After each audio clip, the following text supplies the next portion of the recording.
What's up, everybody, and welcome back to another episode of Blood on the Razor Wire TV, where we bring it to you real and we bring it to you raw. Got a special guest today. Some of you might have heard of him, the homie Hangout. He's got a hell of a story, done some things in his life, all different things, but he can tell his story better than I can. Rascal, aka Joshua, however you want me to call you. Hey, tell the people who you are, where you're from, and talk a little bit about you, brother. Sure. First off, I appreciate it, man. I've been a fan of your platform since coming on to YouTube, and so I'm happy to be here. So my name's Joshua. I went by Rascal for the better part of my life, or so some people still call me that. That's fine. And I'm from the Bay Area, San Francisco specifically, but I bounced around throughout the Bay in my life. I'm 46, and so I got involved at a young age. I was in the streets. I started gang banging before I really knew I was gang banging. Like first time I was called a gang member was by law enforcement. I didn't see myself as I was just a little kid hanging out, and so I was a northern norteño, and so just rock with that through the streets, going to juvenile hall, going to group homes, programs, all that stuff, and that's part of the bouncing around process, right? It's just go to a group home, you run away, you stay with the fellas over here, you wind up getting caught up, you go back to the hall, you know, most of my friends were really juvenile hall friends.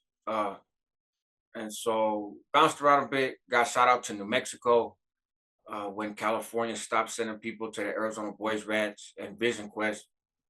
Kids were dying out there. It was like a boot camp environment. And so they sent us to New Mexico. Myself and a good friend of mine, Wino from South City. He wound up getting killed some years later in the city. But 19, I catch a case for attempted murder. Shot a guy in the neck over an issue that wasn't even my issue. Excuse me.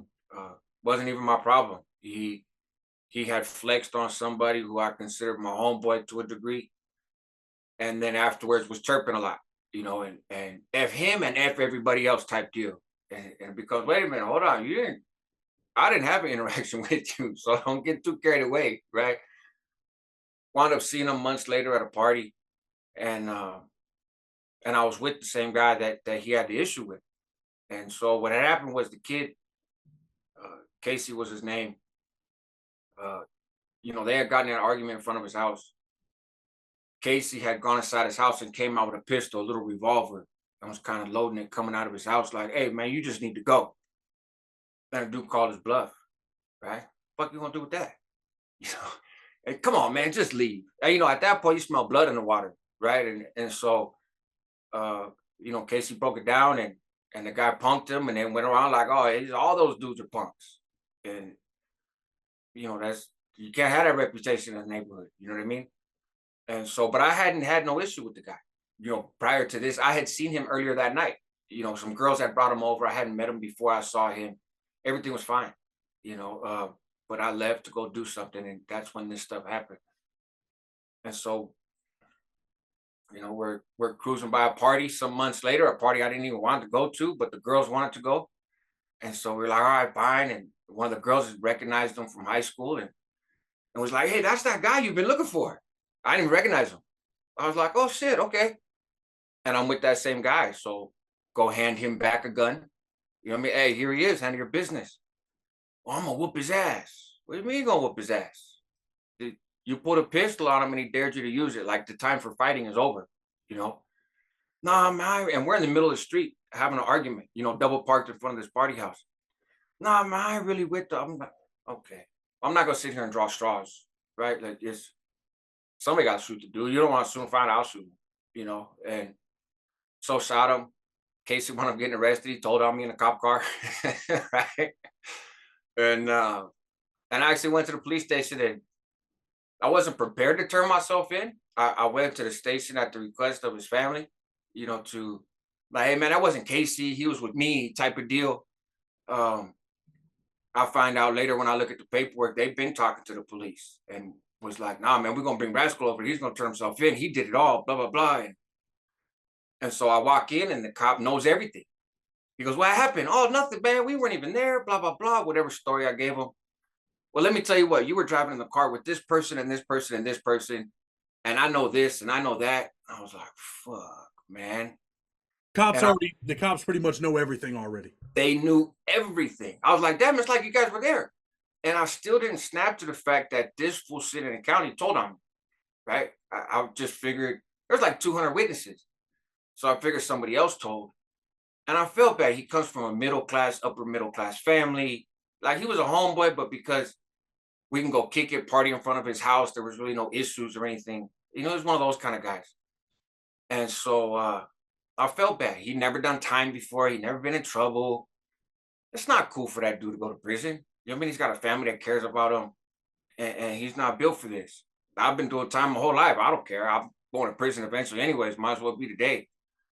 It wasn't until after I turned myself in and my public defender comes and it's like, yeah, Casey said everything. I was like, son of a bitch.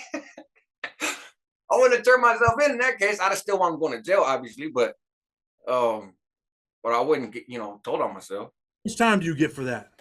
10 years, 10, which was love, actually. That could have been a hell of a lot worse sentence. And I think me turning myself in probably has something to do with it. Because there was no fight in the case. I'm going to ask you some questions about Northern California when you're growing up, right? Yeah. What's your nationality? I'm mixed. I'm Mexican and white. Mexican and white. What was it like growing up Mexican and white? I mean, were you accepted? Were they kind of like, ah, man, he's a gringo? I mean, how was that? No, I never really experienced that. Moments, right? Some clowning and some joking around type stuff. But it's not. That's not really how it works. You know, it's Northerners in general. Norteños are a predominantly Mexican group. Overwhelmingly Mexicans, Chicanos. But there's others of other groups, of other races and ethnic backgrounds also, right? Asians, a couple blacks, here and there, depending on the neighborhood, some whites. And so definitely not a ton, but it wasn't a strict race-based group, you know. And I was just always around. And so, you come up with people, it's just kind of normal. I hung out with Polynesians, blacks, raza, like, and it was never much of a thing. Let me ask you this. So you end up going to prison. You're walking into what, California State Prison? Yes. What's it like for a young man walking into that prison system? Walking into San Quentin, I had done a video about this, one of my first videos. It was a trip, man. It was a trip because it's a castle, right? In essence, it's a whole compound. It's not a modern facility by any stretch, right? It's the oldest prison in California and probably one of the oldest ones in the country. And so it's intimidating, right? And there's part of me that's like, wow, I've arrived, like this. I always knew I was gonna end up in prison, but this is prison. And you're in the holding cage in R&R of San Quentin. It's a reception center, for the most part, anyways. But at that time, but you're in R&R, you're in this cage, all these buses, dudes from all over the place, right? And convicts, right? Convicts and folks that are first timers. And so you're trying to kind of just soak up game, be quiet, look around, and base your actions on what other people are doing, right? Like, okay, these folks look like they know what they're doing and they kind of go through this process. Let me look like them, but I'm 19 and I weigh like 150 pounds, right? So, but it was cool. It was respectful. It wasn't a hostile environment. It wasn't like everybody comes up and shakes your hand and gives you a high five, but folks weren't testing you and some of the stuff you see on TV about how it is to come in there, that wasn't the reality. And so I wasn't uncomfortable really, but I was a little taken aback. And then walking through. So San Quentin at the time, West Block is the main reception area. They had Yardside and Bayside. So the vast majority of people that go to reception center go to that area. But if you were at level 4 last time you were in prison, or you have 10 years or more, you would go to Carson section. So we're walking, and I don't understand this at the time, right? I'm just walking, and there's a whole train of us. It's raining. It's late at night at that point. You got a paper bag with some of your basic property in it. It's wet, and you're trying to look cool, but you're in this jumpsuit, and your skin's changing colors because it's a paper jumpsuit, and you're like, fuck, I'm okay. And and then everybody breaks off and goes to West Block. And there's only like two or three of us that went to Carson. I'm like, where's everybody going? You know? And so there's a further feeling of like, wow, where am I going? Uh, but once I got there, I walk in, it's 5 tiers. You're still smoking in California prisons back then, that kind of stuff. This is 1996, winter time. And so you walk in and there's just a little station right there for the COs. And then it's wide open. It's just, a lane down the middle, all the tiers on one side, a wall on the other with some catwalks and gunners. And the whole top is just like smoke, right? The smoke rises, I guess. And so the whole top is smoke. You got people shooting lines. It's loud as shit. There's paper floating in the air. And you're like, this is not juvenile hall, bro. I know what it's like. I was in 1996. I was 17, walking into New York State Prison, Yeah. Elmira, New York. Yeah. You walk in there and it's like, wow, man, holy shit. Right. Let me ask you this. So when you walk in there, you're a Norteño at the time, right? Yeah. Yeah. I could have, and I've known some people, I've known folks that were Northerners in the streets, Norteños in the streets. They go to prison, they run paisa. I knew later in life people that were white or part white or whatever, and in the neighborhood they were a homeboy. But when they went to prison, they linked up with their race. I suppose I had that option. I'm sure I did. It wasn't like a conversation with anybody. I fought the woods a lot in the county jail. I was in the Cocoa County Jail. So people familiar with Northern California or California in general, there's a lot of woods coming out that jail, you know. And at the time, Cocoa County Woods and the Northerners were fighting on the main line in San Quentin. The Northerners had just removed some Cocoa County Woods and kind of smacked them. So they're pissed off. But now I'm coming through the county. I don't know any of this. I'm just a kid coming into the county jail. There's a whole lot of white dudes, man. And some of them are out to court from prison, whatever. So they know the politics of what's happening. And they're like, hey, man, what's up, Wood? I know Wood, huh? I know Wood. I'm a Norteño. What the fuck? Okay. And so there was a lot of one-on-one fights. I would have been seriously hurt if it wasn't for the blacks, in the county jail. I squabbled a couple times, and then essentially they got at the Woods and was like, look, this little fucker handles his business. So you want to run head up fades? He'll take them all day long. But you're not going to jump him. You're not going to use weapons, nothing else. Otherwise, we're going to have his back. But head up, sure. And I ran through a lot of head up fades, man. Let's talk a little bit about that, right? Like, because every prison I was in the federal penitentiary, just keeping it real, a lot of the white dudes didn't like the Norteños, right? In the Norte, I was actually on a yard at USP Lee where there were some black dudes that were Norteños over there. Yeah. And then eventually, some stuff happened. They would leave, and I was friends with some Southsiders when the Southsiders started coming in. I was friends with them in Big Sandy, and they despised the Norteños back then, right? And something they would say, I'm keeping it real, say, nah, homie, they fuck with the blacks. Right. They would say that. So, yeah. So let's talk a little bit about the politics in California, right? Why do the Norteños and the whites beef so hard? That goes back to the old NF Aryan Brotherhood days. That goes back to the formation of the NF, right? As this up and coming kind of group, right? And people get the misunderstanding, I think, that in the 60s, there's just, there was just the MA, the BGF, the A beers, and then this NF thing started with a whole bunch of like rural farmers from nowhere that rose up David and Goliath. That's not true, right? There's a level of truth to that, but very little. The NF was started by dudes predominantly from Southern California, guys that had ties to the MA in large part. And so, sorry if you hear my dog in the background, he's sleeping. And there was other groups of Mexicans and Latinos on the yard, right? It wasn't just the NF and the MA. Now, eventually, everybody coalesced and wound up rocking with one or the other, right? You had Texas Syndicate. Some of them wind up rocking with the MS. Some of them wound up rocking with the NF. they're really not a factor in the California system at all now. Uh, but it was a group. So, anyways, the NF is pushing back against the MA.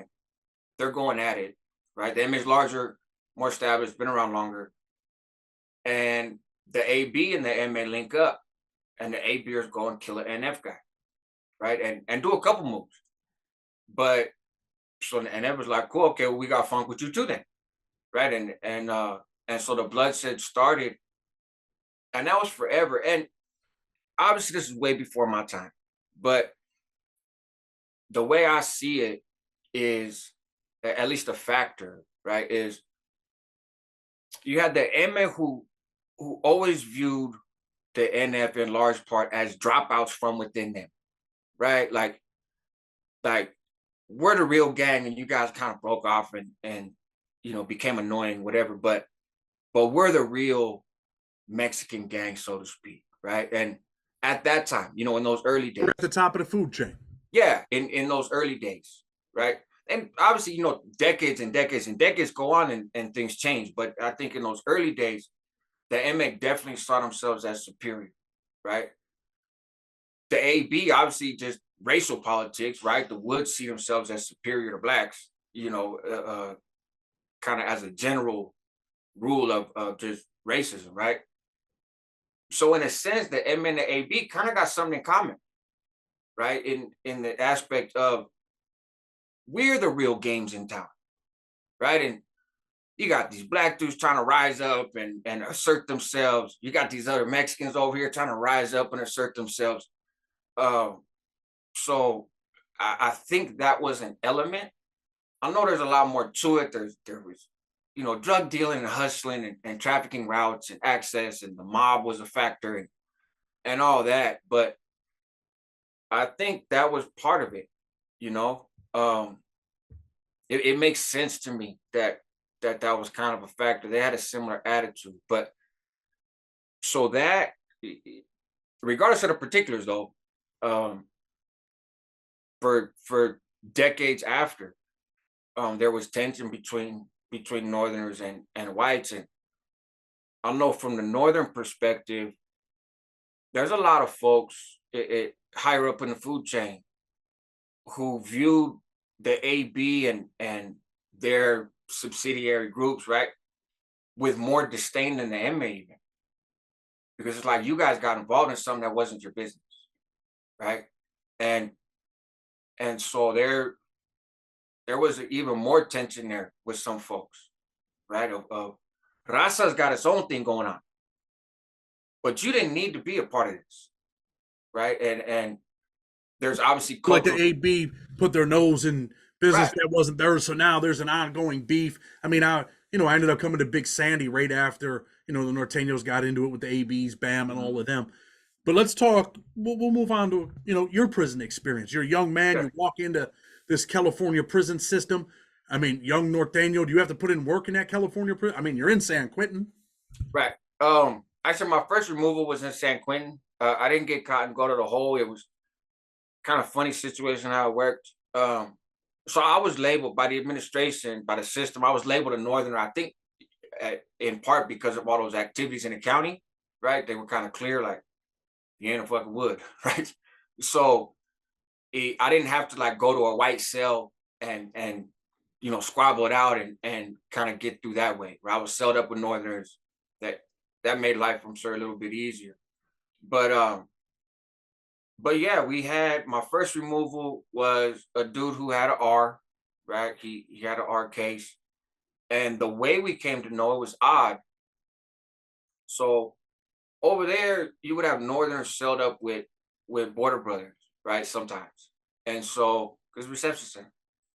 And so there was a cell that had a Northerner and a Border Brother in it. And there was another cell that had a Northerner and a Border Brother in it. Well, it's easy, and I don't mean that term derogatorily, just in case for folks watching. This is the language, right? So they swapped one night, right? The Northerners stayed in the cell together, and the Bisons went and stayed in the other cell together, which is very easy to do in San Quentin. Super easy. Well, the Northerners, as they're in there, they're going through the cellies paper, they're going through the Bison's paperwork and shit, being nosy, and find out he's got an R. right? That he's in there for that. So homeboy's like, I'm not living in the cell with this dude, and the Vices weren't really excited to handle it. Their numbers weren't deep. It's reception center, so they weren't too keen on handling it.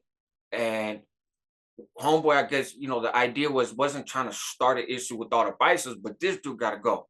So threw his property over the tier, kicked him out, but you ain't coming back in this cell, right? So that group rolls it up and leaves. But we have his paperwork, and he has a co-defendant, right? It's like a week later, here comes this dude who's a northerner. And I'm in like cell 48, 49, whatever. He's in cell 50. So we're on the back bar of the tier. We're real close. Me and my cellie, and he's back there. So he comes, he's a northerner, and looks like he never been in prison. He hadn't been in prison or anything else. And didn't actually look like a stereotypical gang member, homeboy, but whatever. Uh, I think he was more labeled a northerner by the system than his actual affiliation. But either way, since that was his label, he falls in our responsibility. That's the co-defendant. That's the co-defendant from the Bison's paperwork. So now he got to go, right? Where we're celled up real close to him at the back of the bar. So you go to chow, you come back from chow, you take your time, get into your cell. The gunners are more at the front because that's where it's clogged. You're walking up the stairs, everybody's coming. That's where you have more of a chance of an issue because it's a crowd of folks funneling onto the tier. So when you come back from chow, the gunners tend to stay over there longer and then work their way down. Everybody lock it up, stand by your cell. And you can wind up standing out there for a long time, for the CO to come up and lock the bar, whatever. So we had the homeboys that got us was like, hey, bro, he got to go. And they tapped my shoulder to do it. I was like, sure, no problem, right? And I'll tell the story of my video, but I was going to stab him because A, I thought it was a cool thing to do. I was like, why not, right? B, I was a little bit upset at some of the conversation leading up to it, because I'd had a homeboy from the streets. There's a neighborhood in Northern California in San Francisco, and they branched out to San Mateo, but they're close by, 18th Street, but they're Northerners, right? It's not in any way related to the 18th Street in Southern California, completely different. They're just 18th Street in the Mission District of San Francisco. They don't really exist anymore, but at the time they were there. So I had this homeboy from the streets and from juvenile hall who's from 18th Street. He had gone to YA for a murder. Well, now he had maxed out on Y. He comes to San Quentin. Oh man, that's cool. That's the homie Boyle, right? But his only tattoo was an XV3 and like 3 dots on his wrist for the whole Mi Vida Loca shit, right? So the homeboy's like, nah, bro, he's a Southsider. I'm like, he's not a Southsider, he's a homeboy. I know that dude. Like he went to the Y for killing a Southsider. It's the homie. You guys don't know there's this hood, 18th Street in the city? Like, I was kind of thrown off. What the fuck's wrong with you? So homeboy winds up getting in trouble because it's raining outside and he decides he doesn't want to come to the yard. But it's mandatory movement. So he gets in trouble for that, right? And then they're like, hey, man, that dude you co-signed for, he got in trouble. So now you're in trouble. And I'm like, what I co-signed for? Well, you co-signed, he was a homeboy, he was going to go with the program. How the fuck? I don't know he's going to go with the program. Dude's been in YA for years. I ain't seen him for 5 years. I have no idea what his program is. All I said was that he was a Northerner, he's not a Southsider, which is true. I don't know how he's going to behave. Why would you? Nah, man, you co-signed for him. He messed up. So now you're in trouble. And that's why you got to take off on this dude. I'd take off on a rapist regardless. I don't need to be in trouble to do that. That's fine. But they're like, just put hands on him. We don't want the heat. We don't want this. It's not a big deal. Just put hands on him and make sure that he rolls it up. Try to get away with it. Make sure that he rolls it up. So that's why I was mad. And I was like, nah, man, I'm going to stab him just to prove a point to these dudes, And so my cellie's like, you shouldn't do that. I'm going to. So we made a little piece out of a bed spring and stashed it in a vent, right? But my cellie played me in a good way, ultimately. But the way you funneled the piece, it's bent, right? Bed spring. So the way you funnel it in, and we tied a little thread to it into the vent, when you go to pull it back out, it won't come out. right? So it's just a tiny little hole. So it got clogged in the vent and wouldn't come out in the morning when we go to chow. I'm like, I'm gonna get my piece. I'm gonna book this dude. He wouldn't, I was like, oh man, what happened? And he's like, oops, oh well, guess you're not gonna be able to stab him. And he was looking out for me, but so I beat the dude up on the tier. I tell him, hey man, you want to smoke? Let's go to your cell. He was asking for tobacco a ton. So we go over to the cell. I light him up, mess up my hand a little bit because the grill on the bars or on the in between the bars. And then my son's like, okay, stop, gunner's coming, stop. And so I go in the cell, soak my hand in the toilet because it's that ice cold water, right? And he's like, sit down on the toilet, put a little sheet up and just soak your hand in there. Try to make it not swell. The SEALs come down, check all the doors. They go to lock the bar, which is right next to his cell. And the SEAL's like, oh, okay, come on. And you see dude walking out here with all his stuff in his little sheet. Ask you this though, was he fighting back? Not really. No, he kind of curled and leaned against the thing, and that was about it. Uh, it wasn't exciting. Yelling, screaming. uh, he got a little loud. He got a little loud. But I was like, shut the fuck. But it wasn't. It was a fight. The Norteños are pretty serious dudes. Like I was in prison with them, right? I know, man. There was a couple times when I lived next door to one of the dudes that I was kind of all right with, right? Mhm.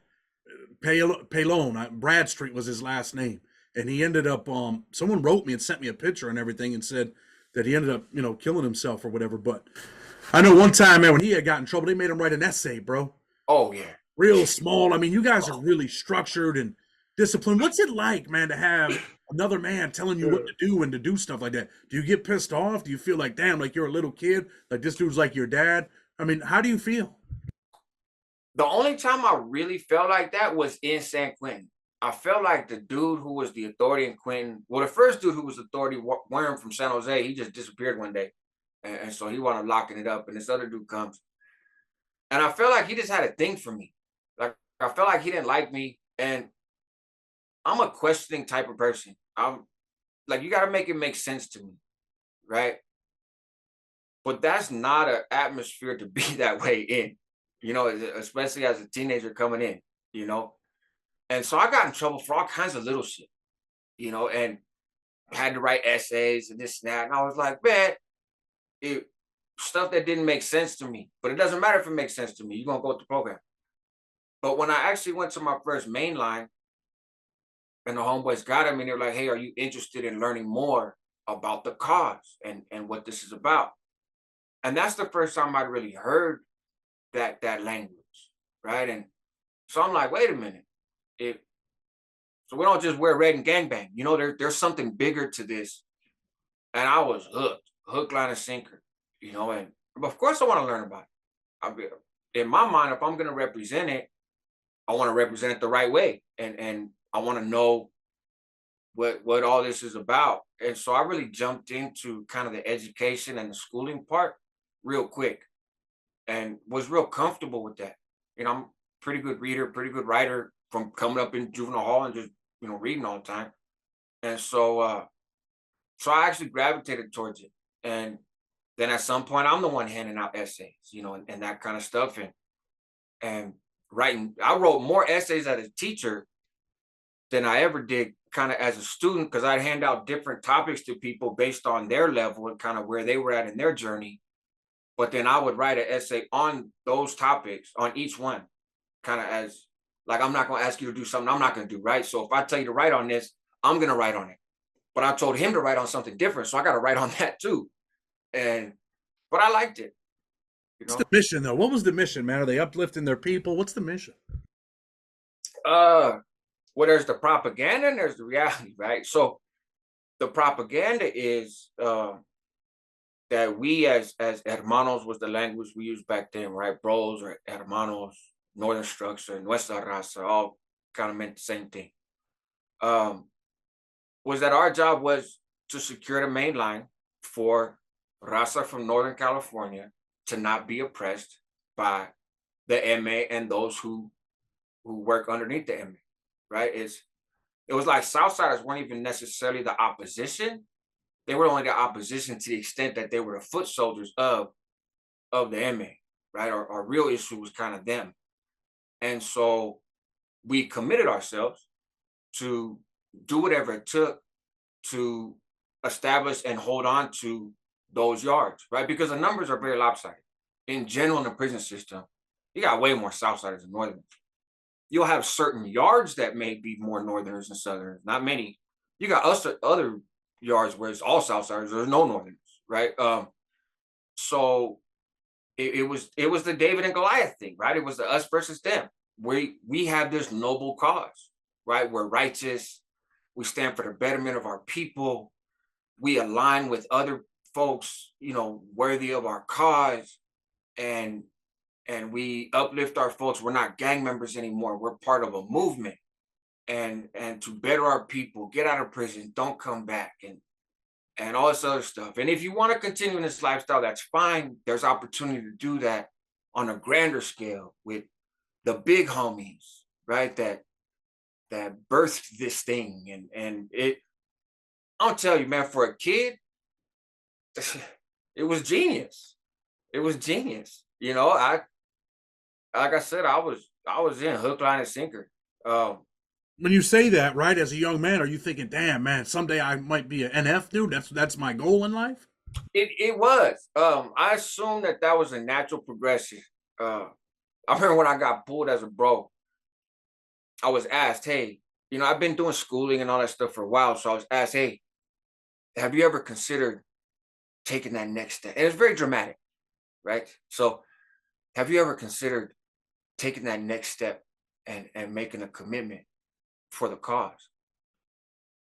And I was like, wow, I'm humbled. You know what? That's a big decision. I don't want to give you an answer right now. Let me think about it. I knew inside I'm like, of course, right? But then You've been waiting for that moment? Yeah, of course. And so, but I'm trying to, be mature and be let me go back and consider it. And I go back to myself like, man, I'm gonna be, and come back. I was like, after consideration, yeah, actually, I am ready to take that step. I am ready to join the elite dedicated soldados of nuestra raza. Let's go, right? And yeah, like I said, the propaganda is dope. And I want to be clear that there were individuals who really did believe that and acted as such, right? There were individuals that wanted to see the fellas uplifted. There were individuals that tried to model a degree of righteousness to the extent that you can in a criminal lifestyle, right? That it did encourage people to be responsible. You carry yourself, you're a professional. You're not running around cussing all the time. I cuss now, but you're not running around cussing all the time. You carry yourself with respect.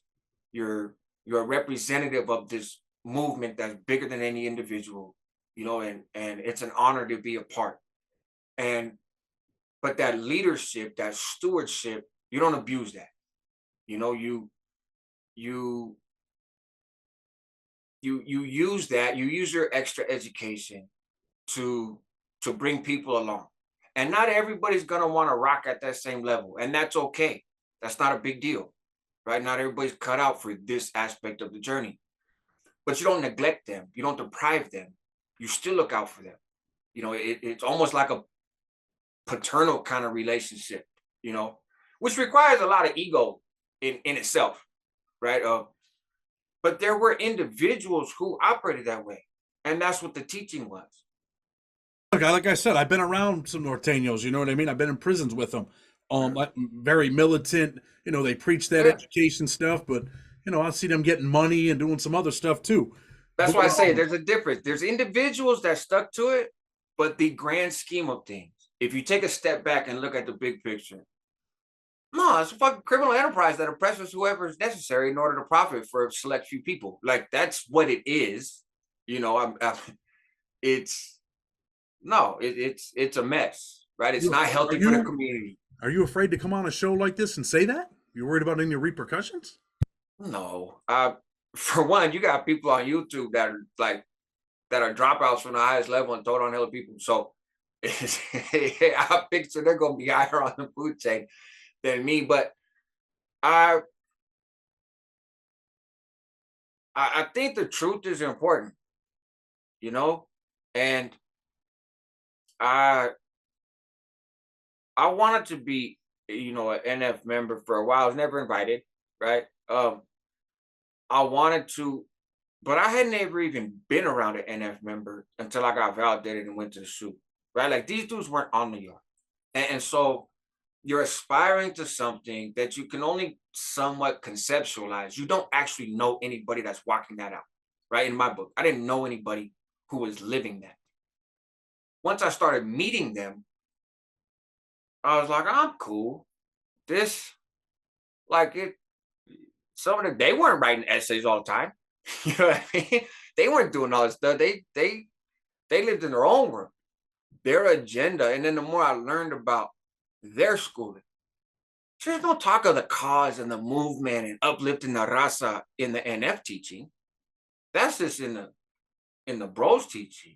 In So pretty much, I mean, you don't get invited to the NF. How's that feel for you? I mean, you've been in there, you put in work, you're living this life, living for the gang. How's it feel inside, bro, to not be invited? like I said, by the time that would have been a realistic opportunity, um, I wouldn't have taken the step. There was a time in my life that I would have. By the time I start getting around these dudes, uh, I'm like, man, I'm good, bro.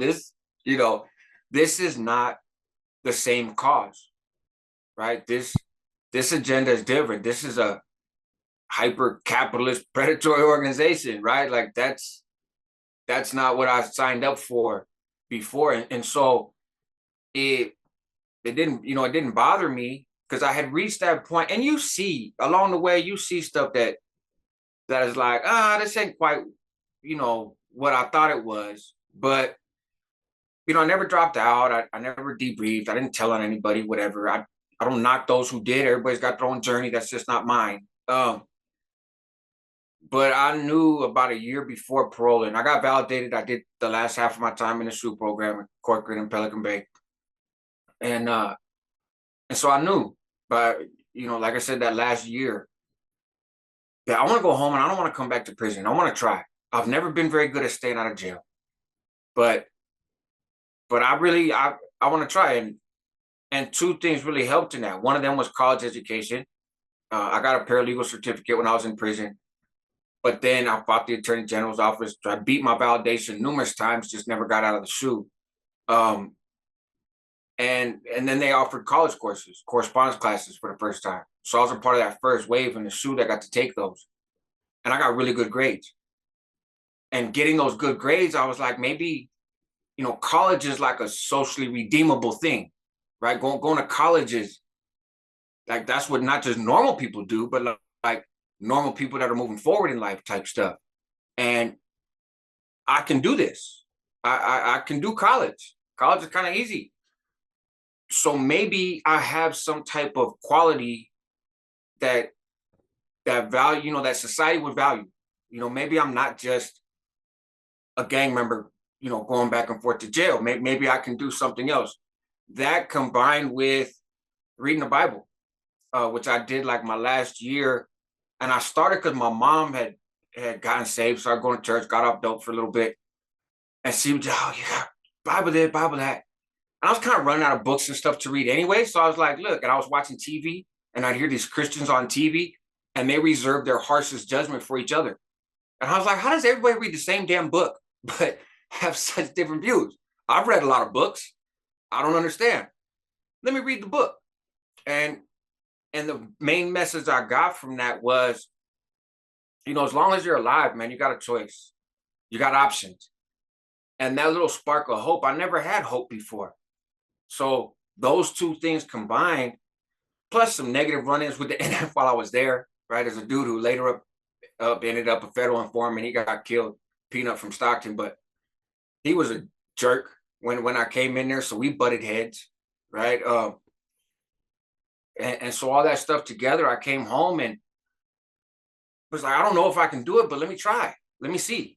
And engaging in this activity and rocking with these cats, is not the recipe to success, whatever that looks like. You get out. December 2005. Have you been back since then? Nope. I went back to Pelican Bay to talk to guys that were taking college classes. You know, I've never gone back into custody. So really, you changed your life. I mean, I believe this too, man. That as you get older, man, something clicks. It doesn't happen for everybody, but some people it does. Something clicks where you start to see things for what they really are. Like, look, man, this ain't the life that I really want to live. Like these dudes, you know, and I'm not saying this against NF or Sureños or Mexican, but you start to realize, man, with gang stuff and gang life, like this ain't really what I thought it was, man. Like these dudes are really, like you said earlier, oppressing whoever they got to oppress to, you know, achieve their agenda. And their agenda at the end of the day is, you know, a lot of times in gangs is getting whatever money they can get and get high and, you know, hey, I'm the boss. I got a life sentence and this is all I got left is prison and I'm the boss here now. And I started to see that shit at a younger age where I was like, man, these dudes ain't gonna be telling me what to do. I'm getting out of this shit. I'm done. Like I don't want to live a life like this. You know what I mean? Yeah. And I see that happen with you. You come home, you get the paralegal certificate, you're going to college, you become an expert witness, you're helping people, right? Tell us a little bit about that. Yeah. So I came home. I wanted to come home and get right back into college. But the moment I stepped on a college campus, you know, the anxiety and stuff, I was like, this ain't, this is different, right? And so I didn't go to college right away. Got little jobs like most people get when they get out, right? Work for a moving company and fire extinguisher stuff. But I was invited to come speak to a group, right? And kind of talk about, you know, like give your testimony, so to speak, is what they say in religious circles, right? And so I went and talked, and then, oh man, you should come talk to our youth group. We got some knuckleheads in our youth group, man, and we don't really know what to do with them. All right, cool. And so I started doing that. I wasn't getting paid for it or anything. I didn't know that that was a thing, you know, and being able to go out, help and mentor people and that sort of stuff. I never saw that as a kid, really. So I didn't know that was something that happened. But these doors were open, and I jumped through them, right? And found that I had a little credibility with some folks, right? And so it helped keep me accountable, you know, being there and kind of being the example and trying to help guide people. And to this day, I don't judge folks that are clicked up with whatever they're clicked up with, right? I don't like prison gangs. I don't support prison gangs. I don't think any part of them is good, period. In the conversation on the gangs. Individuals got to walk their own path and got to have their own experience. So I don't hate on people for their choices. If you want to do something different, I'd like to do what I can to try to help that, you know, and I have some experiences. I can tell you the truth about some stuff. But I mean, I created programs to help juveniles charged as adults that were off to prison. I'd sit down and have conversations with them about what prison is like. Here's your options, you know, and realistically, right? But did tons of ran after school programs, created nonprofits and basketball leagues and soccer leagues all through the hood. And that really gave my life a lot of meaning. And later on, I started going back to college, in large part to help pay the bills because that nonprofit work's not very profitable, but you know, I'm poor. So you get a lot of financial aid at community college. And so I started doing the college thing again, off and on, and wound up getting a degree in sociology.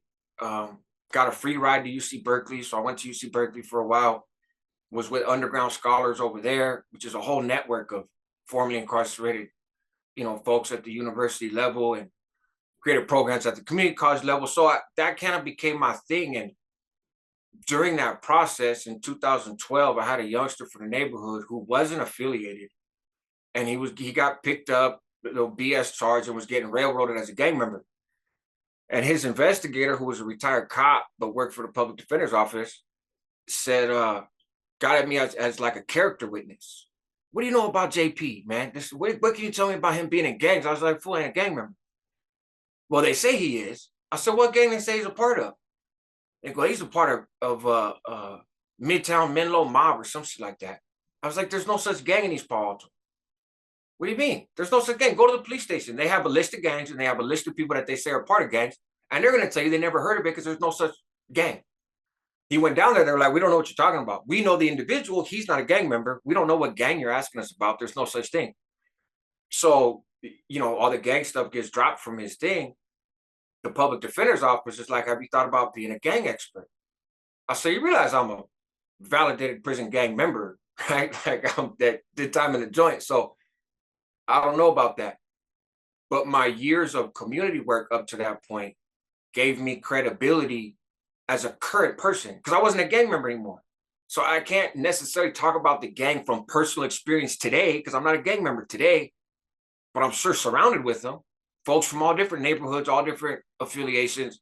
That's what I do. And then the academic part, right? Studying in college and that sort of thing.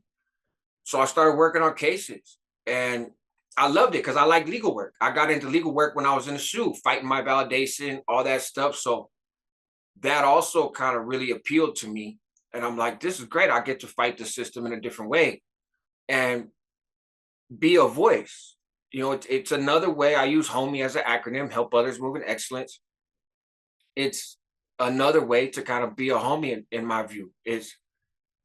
I'm not there to get guilty people off the hook.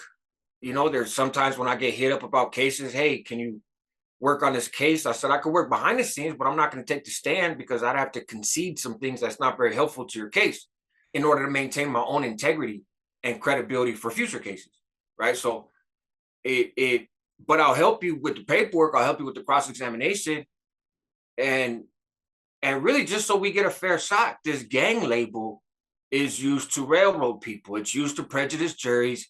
It's used to radically enhance the sentence that somebody's facing to entice them to take a plea for a stretch that's still longer than they really got coming for what they did. And I loved it. So I got into that. I stayed doing the community stuff. I did college. And I did all that, 99% of that, all through the Bay Area. So all through areas that I was already familiar with. I live out in the Reno area now as of like October of last year, but the vast majority of my stuff was my own kind of backyard, right? And so that was cool too. Let me ask you this. I mean, now you're out. You've been out a long time. I know you got a YouTube channel. Tell the people what your YouTube channel is and what you're doing. Yeah, so it's I hesitated to get one, but I think my message is a little bit different sometimes. I got some prison stories on there, right? Because I've been to the joint. I got some stories for the streets. I cover sometimes cases that I've worked on. I give my interpretation of laws that are coming out or other cases, some kind of true crime, current event stuff. But I talk about mental health, challenges there, addiction.